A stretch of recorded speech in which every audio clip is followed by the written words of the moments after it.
या ठिकाणी काय कोण होता, मर्डर होता, परंतु ह्या कोणाची पद्धत फार चुकीची हो. ही कोणती पद्धत आहे तुमची माणसाला मारायची? मी सभागृहामध्ये सुद्धा म्हणलोय की तुम्ही गोळी घाला, किमान पटकन त्याचा जीव गेला असता. तुम्ही गाडीचा टायर खाली घाला, अरे पण घालायचा का? डॉक्टर बाबासाहेब आंबेडकरांनी लिहिलेली जी राज्यघटना आहे, या राज्यघटनेप्रमाणे मुंगी मारायला सुद्धा तुम्हाला अधिकार नाही. पक्षाला मारायला जरी तुम्ही गेलात तर पक्षी प्रेमी आहेत. आमच्या इकडचा कोणी मोर जरी मारला तरी आम्ही त्याच्यावर केस करतो. मोर मारला ह्याला जेलात घाला असं आम्ही म्हणतो. अरे संतोष देशमुख 3 टर्मचा आमदार होता.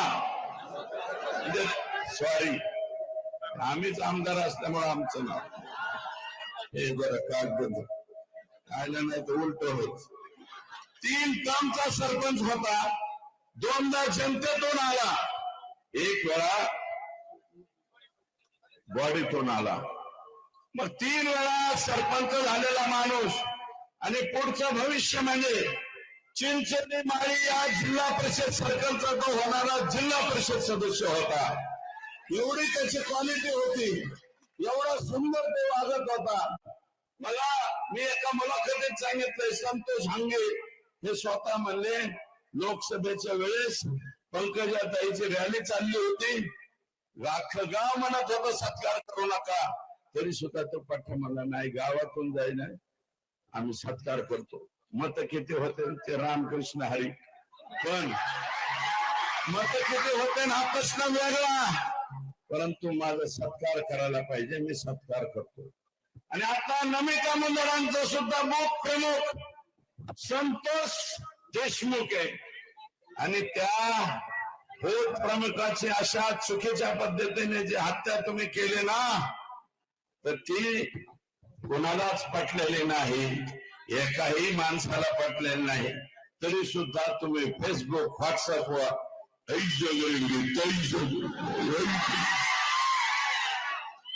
अरे असले नरपाळे एक कानफळात हाणले ना, या कानाकडे हाणले तर पाच बेकाटात पळत पळत जाते. अंगात त्याच्या बिलकुल सुपारी एवढाली सुद्धा यांची मानगट नाही. आणि काही बिल येतात आणि काही टाकेत सोशल मीडिया. परंतु आता जे माझ्यावरती लिहिते हेच लोक मनोजदादांच्या वरती काही दिवसापूर्वी तेच लिहित होते. हेच त्याच्या पाठीमाग राज्याच्या मुख्यमंत्र्यांवर देवेंद्र फडणवीसांवरती सुद्धा हेच लोक लिहित होते. यांनी देवेंद्र फडणवीसांना टरबुजा खरबुजा आमचा आम्ही नाही केला, टरबुजा आम्ही नाही केला, ह्यांनी केला. आणि तेच आज उठून मला शिवागिरी मला गाड्या देते, याची अवकात काय त्याची अवकात काय. अरे माझी अवकात काय, 80,000 मतदारांनी आणि या बीड जिल्ह्यात धनु भाऊ तुम्ही 1,42,000 मतांनी निवडून आले म्हणले.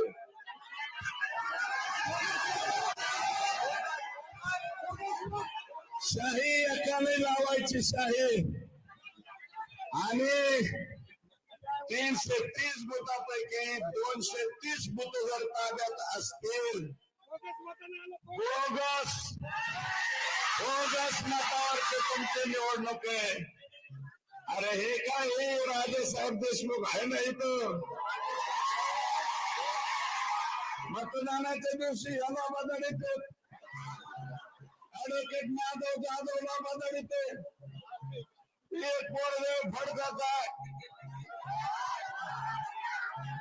त्याचा बाप.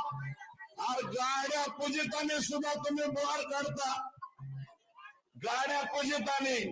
परत एखाद्या चौकात गोली मारो भेजो में भेजा जो करता है, असं कोणतं तरी सत्य का काय पिक्चर मध्ये गाणं.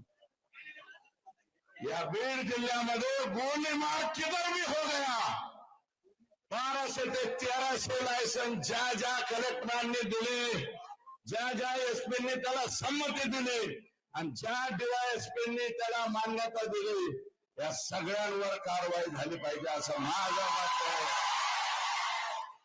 आणि आम्ही 5व्या टर्मचे आमदार झालो, अजून आम्हाला सुरक्षा द्या अशी मागणी पाहिजे आमच्या.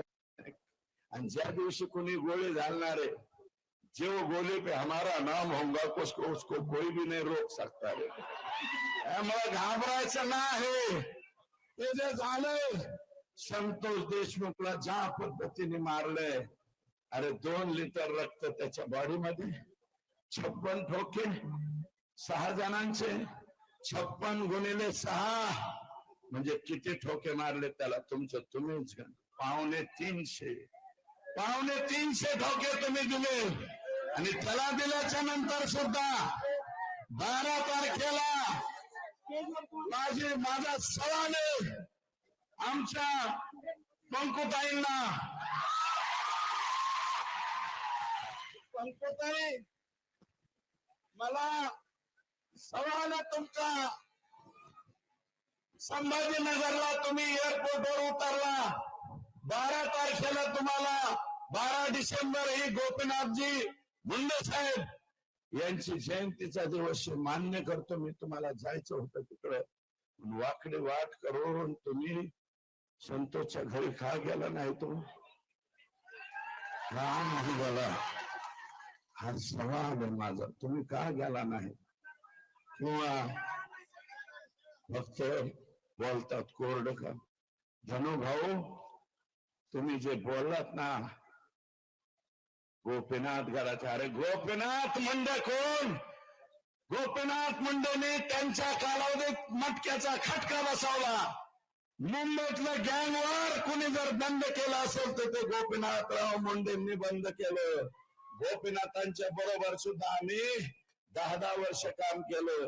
तो अनुभव वेगळा आहे, तुमच्या पुढे अनुभव काम करणं वेगळं आहे. तुम्हाला चांगले मोठाले आणि जे माणसं चांगले आहेत पंकुताई, तुम्हाला माणसं जमत नाही. तुम्हाला असे पाहिजे जी हुजूर. आमची औलाद जी हुजूर करणारी नाही. आमची औलाद स्वाभिमानी औलाद आहे. तुमच्या पुढे जे हुजूर करणार नाही. आजपर्यंत केला नाही आणि उद्या बी करणार नाही. सगळे राजकारणात बाजूला जाऊ. परंतु पंकुताई, तुम्ही जसं यायला पाहिजे होतं तुम्ही आल्या नाही. चुकलात, याचं उत्तर द्या. काय असेल देऊ वाटलं तर द्या, नाही तर अपेक्षा मी नाही. नाहीच भेटायला आला तर अपेक्षा काय तुमच्याकडून? किमान तुमच्याकडून अपेक्षा होती, ते नाही. 300 टिप्पर वाळूचे, 400-500 टिप्पर फुकाट राखेचे. मी माहिती घेतली, राख कस काय उचलत ते म्हणलं डायरेक्ट पिस्तूल घेऊन येतो. अधिकारी म्हणतो इथं राग भरू नका. गोली मारी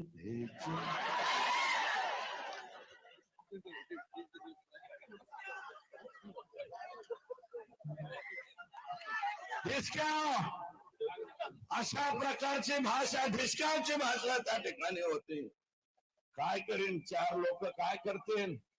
50 लोक जर बगाट होऊन पिस्तूल हे घेऊन, राख म्हणजे आमचीच आहे. 1 रुपया थर्मलला न भरता 2002 सालापासून अव्याहतपणे 500 ट्रक फुकट चालल्यात. त्याचं उत्तर काय? मग पंकुताई, 14 ते 19 तुम्ही होत्या, तुम्ही का बंद केल्या नाही? त्याचं कारण आहे की हे धनुभाऊंचं घर वर आहे, पंकुताईंचं घर खाली. खाली हे सकाळी चहाला असतात आणि दुपारच्या नाश्त्याला वर असतात. आणि धनुभाऊ, पंकुताई, धनुभाईंनी तुमचं सगळंच काढून घेतलेलं तुम्हाला मिळच नाही लागलं. सगळे झंटा फंटा आटम उधर है. आणि हा सगळा झंटा फंटा आटम कोण सांभाळत होता? आका याला नाव घेत हे तुम्ही आमदारकी सुद्धा मी नाही म्हणलं, पंकजाताई म्हणले भाड्याने दिली म्हणजे मंत्रिपद. मी तर आत्ता म्हणतोय त्या स्वतः म्हणल्यात भगवान भक्तीगडावर स्वतः म्हणल्यात भाड्याने दिले म्हणले मंत्रिपद. यांनी नुसतं डिप्युटीशीच भाड्याने नाही दिली, पालकमंत्री पदच भाड्याने नाही दिलं, राज्याचं हे कोणतं कृषी खातं सुद्धा भाड्याने दिलं. मग आता चुकीच्या माणसाच्या हातात भाड्याने दिल्यावर आपलं ऊस तोडीशी संबंध आहे, ते याच काय घ्यायचं म्हणते ऊस तोडायचं. हार्वेस्टर, त्या हार्वेस्टरला 4 लाखाची सबसिडी केंद्र सरकार आणि राज्य सरकारची, 40 लाखाची 4,000 चालव आयला. आजकाल आमचं बी कवा सटकलं होत. त्यातल्या त्यात दादा असल्यामुळे थोडं प्रेशर आलंय. आजपर्यंत कोणाचंच प्रेशर नाही ठेवलं, पण मुलीच प्रेशर आहे. हे घेणाला का कुठं माग काय बघ. माझं म्हणणं आहे 40 लाखापैकी 9 लाख वाल्मिक कराडच्या घरी गेल्याशिवाय फाईल मंजूर होत नव्हती. खरं आहे का खोटं? काहीतरी ऊस तोडे हात असतील, वर हात करा ना, दाखवा ना. ही करोन कहाणी आमच्या बीड जिल्ह्याची, करोना कहाणी नाही म्हणत, करोना कहाणी तर वेगळीच आहे. मी फक्त करोन कहाणी म्हणतोय, करोन कहाणी. करोना कहाणी तर रोज माझी माय बावली, ती पहिली बायको असून सुद्धा तुझं लय हाल चाललेत रे. त्यामुळं मला अधिकच काही बोलायचं नाही. भाऊ, तुम्ही जे बोलतात ना तर चुकीचं. राखेमुळं दमा त्वचेचे आजार व्हायला लागले परळी तालुक्यातल्या लोकांना, कोणी काही बोलत नाही. वाळू बिंद आणि दहीफळे नावाचा एक कोणीतरी पियाय शिरसाळ्याला. खरं आहे का खोटं एवढं सांगा. शिरसाळ्याचं कागद, शिरसाळ्याचा दहीफळे पक्षाचं कार्यालय असल्यासारखा वाटतो. प्रकाश दादा, तुमचा पक्ष फार मोठा हो असा. तुझाच पक्ष आहे हो, माझा नाही ना, मैभाईचा नाही, मोहनचा नाही, तुझाच पक्ष आहे असं. वाढवा पक्ष, दैवळे सारखे आनंद पक्ष वाढा. अरे अख्ख्या 300 ट्रक दैफळ्याच्या मार्गदर्शनाखाली, 500 ट्रक दैफळ्याच्या मार्गात. इलेक्शन मध्ये कोणी काय बोललो, चुप बैठो नाही तर कौन कोटूंगा, दैफळ्यात पिस्तोल लावतो. अरे काय करा, काय अवस्था कुणीकडे नेली. आणि तुम्ही गायरान जमीन शिरसाळ्याची आखीच्या आखी ढापली. अरे 1400 एकर का हेक्टर जमीन होती, सगळीच्या सगळी ढापली. आणि मार्केट कमिटीला आहेत ना, इथं असतील ना शिरसाळ्याचे कोणीतरी, अरे उठून उभा राहा ना. मर्द असला तर उभं राहा, गणपत पाटलाचा मावळ भाऊ असला तर उभं राहू नको. यांनी 1400 एकर गायरान जमीन हल्ली. सगळे वाल्मिक कराड आणि धनंजय मुंडेंचे बगल बच्चे यांनी जमीन हल्ली. आणि कोण सोडलाय? अरे तुम्ही ओबीसी म्हणता, तिथं बंजारा समाजाचे लोक होते. बंजारा समाजाची स्मशानभूमी सुद्धा इकडेच घेतली. एवढी आजो, इलेक्शन आले की एवढी आजो, इलेक्शन संपलं की जाजो. बंजाऱ्यांची अर्धी स्मशानभूमी तुम्ही घेतली.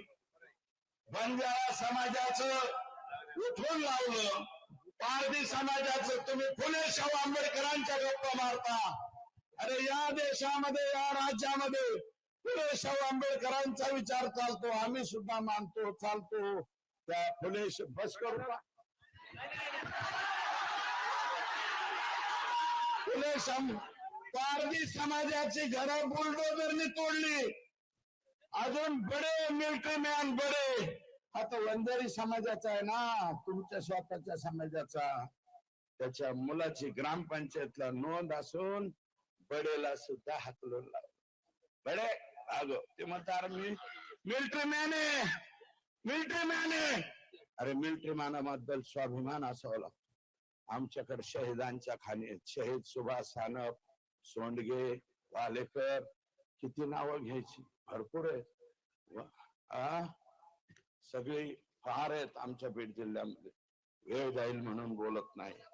ग्रामपंचायतला नोंद असून बडेचं घर उपसून टाकलं, बडेचा व्यवसाय उचलून टाकला, त्याला जागा दिली नाही. आणि एकूण 600 भाट्यात तुमच्या शिरसाळ्यात ईट भाट्या 600, त्यातल्या 300 बोगस, 300. आणि त्या सगळ्याच्या सगळ्या आदरणीय धनुभाऊ आणि छोटा यांच्या आशीर्वादाने चालणाऱ्या, याची चौकशी लावणाऱ्या जिल्हाधिकाऱ्यांना सांगणारे मी, हे तिकडे जावा. निसार पट्टेदार, निसार पट्टेदार हा गोपीनाथजी मुंडे साहेबांचा कट्टर समर्थक होता, मुस्लिम समाजाचा. पंडितांना पडले, हा निवडून आला. 1 महिन्यात टोकवाडीचा तिथे ऍक्सिडेंट होऊन गेला. तिथले लोक काय म्हणते त्याबाबत तुम्ही जाणतीवेवाल्यावर तुमच्या पाया पडतो, लाका खालचं दाखवा, तुम्ही वरचं दाखवा, ऐसा वैसा तैसा. हिम्मत का झाली हे संतोष देशमुखापर्यंत येण्याची? तिने सांगतोय निसार पटेलची हत्या करण्यात आली, तरी आता त्याचा पोरगा निवडून आला सरपंच, आणि तो फक्त खोट्या नोंदी देत नाही म्हणून कमी वयाचा सरपंच म्हणून दादा त्याचं पदच काढून टाकलं. सरपंच पदावरून काढला, परत आला तो कोर्टाकडून. आणि मारवाडी समाजाचं लोढा कुटुंब आहे, प्रॉपर परळीला. नारायणराव राणे महसूल मंत्री असताना 2.5 हेक्टर जमीन त्यांना आनंद फाउंडेशनला दवाखाना आणि वृद्धाश्रमासाठी दिली, परवानगी आणली. पण वाल्मिक तात्यालाच अध्यक्ष करा आणि साहेबांच्या कोणीतरी सचिव करा, उसके सिवाय तुम दवाखाना इधर नहीं डाल सकते, मथाऱ्या माणसा की सेवा नहीं कर सकते, ऐसा इनका राज है. आणि यादी केलेली, यादी केली ह्याच्या पाठीमागे जाऊ दे. संगीत दिघोळे, अरे लिहिले मी, थांबा. संगीत दिघोळे, वसंत गीते, किशोर फड, काका गर्जे, पांडुरंग गायकवाड, बंडू मुंडे, बापू आंधळे, एवढे मर्डर झालेत. आणि या मर्डरच्या नंतर यांची हिंमत झाली, बेरीज करा, अख्खा अर्धपाव 75% पान भरलं. आणि वैशिष्ट्य असे, कोण करणारे बी ह्यांच्याच घरी पाणी भरते, आणि ज्यांचं गेले ते बी ह्यांच्याच घरी पाणी भरते. हा नवीन परळीचा पॅटर्न पोरावर तुम्ही शिकून घ्या. आणि हा पॅटर्न याची व्याप्ती वाढत गेली, म्हणून हे संतोष देशमुखांच्या पर्यंत आले. म्हणून माझी विनंती आहे बर का, आकांचं तर लय बाहेर यायला लागले. परळीत आकाची जमीन, मांजर सुंब्याला हे तर जमीन जाधव नावाच्या रसाळांची घेतली. रसाळ जमीनच नाही, त्या रसाळांची जमीन आहे. आणि वाल्मिक अण्णाला काय टाकायचंय, पवायचं ते नसते का, स्विमिंग पूल टाकायचा आहे. आणि जमिनी कोणाच्या बी उकरतो, वाटण त्याच्या जमिनी उकरतो. अरे सिकंदराला सुद्धा ही परवानगी नव्हती, अडॉल्फ हिटलरला सुद्धा नव्हती. नवीन अडॉल्फ हिटलर तयार झाला का काय बीड जिल्ह्यात, नेमकं काय झालं? अत्यंत बेकारी अध्यक्ष. मांजर संभा, सिमरी पारगाव तालुका माजलगाव, दिघोळ. दिघोळला तर आम्हाला कळतच नाही इतकी जमीन आहे आकाश. इथपासून तर बीडच्या बीड शहर क्रॉस करून पलीकडे जमीन असेल. हे कुठून पैसे आले एवढे पैसे? आणि मी म्हणलोय आता इथं संदीप भाई आहेत, मी आहे, खासदार आहेत, प्रकाश दादा आहेत, 4 जण तर इथं झालो. 4 मत तर आपण एका बाजूला राहतो ना. फक्त एकच चौकशी करायची, एक चौकशी करायची. गेल्या 10 वर्षामध्ये हे पालकमंत्री असताना 70% निधी एकट्या परळी मतदारसंघाला गेला, 70%. आणि बाकीचे आम्ही संदीप भाईना आम्ही गेले कोर्टात, हायकोर्टात, हिंदू बेजार कहा संदीप भैया गया उधर. त्याच्यामुळं 70 किती पैसे तिकडे ते सुद्धा आम्ही सांगू. आणि सगळ्यांना माझी विनंती आहे, हे लेकरू जरी उघड्यावर पडलं असणार ना, आपण सगळेजण मिळून त्याच्या मागे उभा राहण्याची आवश्यकता. फक्त तुम्ही सगळेजण माझ्या सहित तुम्ही सगळेजण उभा राहताल का नाही एवढा शब्द द्या. जरा वर हात करा आणि यांना बिन भाड्याच्या खोलून घातल्याशिवाय आम्ही स्वस्त बसणार नाही एवढा शब्द देतो. आणि आपल्याला शब्द देऊन या ठिकाणी थांबतो. जय हिंद, जय महाराष्ट्र.